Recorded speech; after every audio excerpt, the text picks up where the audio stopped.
All right, today we're going to build a fortress, but, not with actual stones and stuff. We're talking about a fortress of code. We're diving deep, and I mean deep, into the Linux kernel to really understand the incredible layered security systems that are protecting our data every single day. So, how does it actually do it? I mean, think about it. This one piece of software runs on basically everything: your phone, your car, the biggest supercomputers on the planet. How does it keep it all safe? Well, that's the big question. And we're going to answer it by taking a tour of its digital fortress. And here's our tour map. We're going to explore this fortress layer by layer. First, we'll get the big picture, the overall strategy.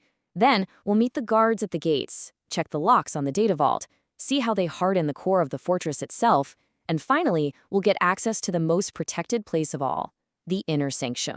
You see, modern security isn't about building one single giant wall. Because if you do that and someone gets through, it's game over, right? Instead, the Linux kernel uses a strategy called defense in depth. It's all about having a series of overlapping independent security layers. Each one is designed to stop a different kind of threat. So if an attacker gets past one, there's another one waiting for them. So this is our roadmap for that layered defense. First up, you've got to control who's allowed to do what. That's access control. Then you protect the data itself with encryption.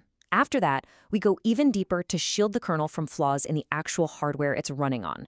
And for the final layer, we're going to see how you can isolate entire computers from the machines hosting them. So let's start at the perimeter, with the guards at the gates. So the very first line of defense is all about permissions.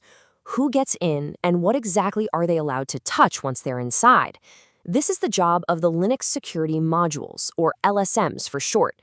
You can think of them as the gatekeepers of the entire kernel.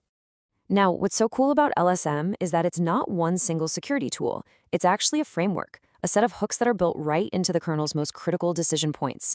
This lets you plug in different security models, kind of like swapping out the guards at the gate, depending on the specific threat you're most worried about that day. And this flexibility means you get a ton of different approaches. You've got things like App Armor, which is like a personal bodyguard for each application, giving it a strict profile of what it can and can't do.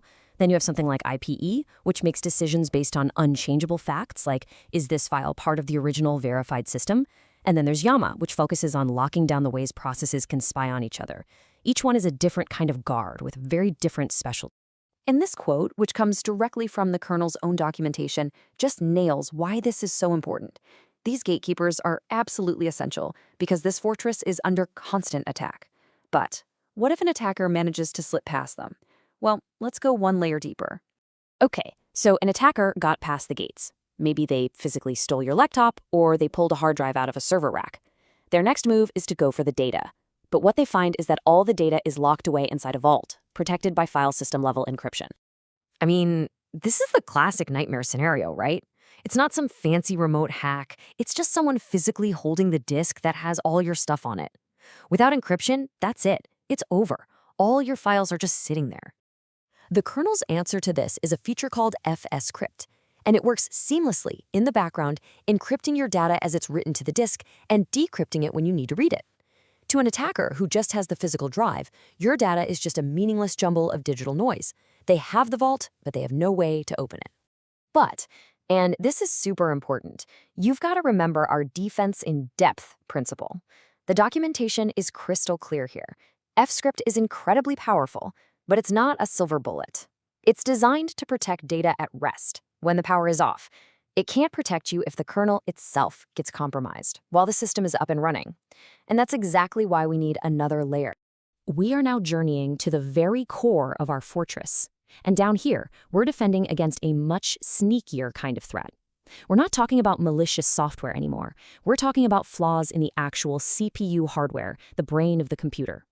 These are those infamous vulnerabilities like Spectre and L1TF that can be used to leak the most sensitive information.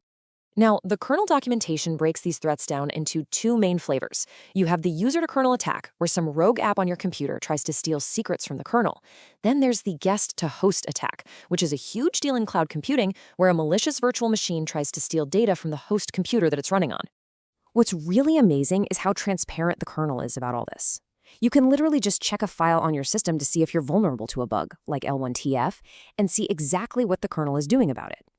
In this case, the kernel is reporting back that a specific fix, a mitigation called PTE inversion, is active and protecting the system.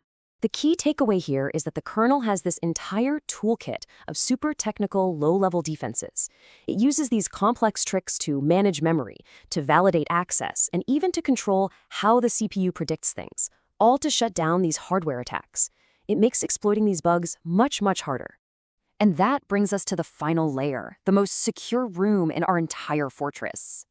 This is all about a really modern threat, especially in the cloud.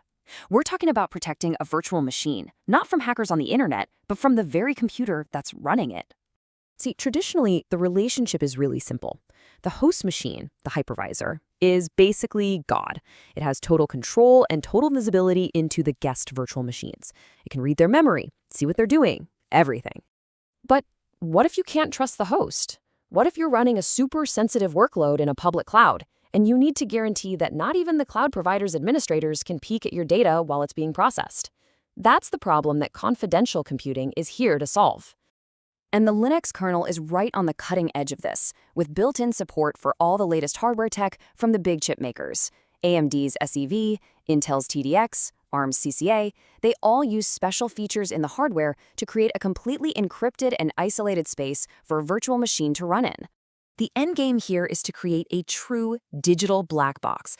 The host computer provides the power and the network, but the code and data inside that guest VM are encrypted in such a way that they are only ever decrypted inside the guest's own CPU. The host just sees encrypted gobbledygook. This creates a true, unbreachable inner sanctum. So think about the journey we just took. We went from the outer gates of access control, through the encrypted data vaults, we hardened the very core against hardware flaws, and finally, we sealed off the inner sanctum. The defenses are now literally built into the silicon of the CPU. Which leaves us with a pretty fascinating question. As our digital fortresses get this advanced, where does the final frontier for security even lie? What's next?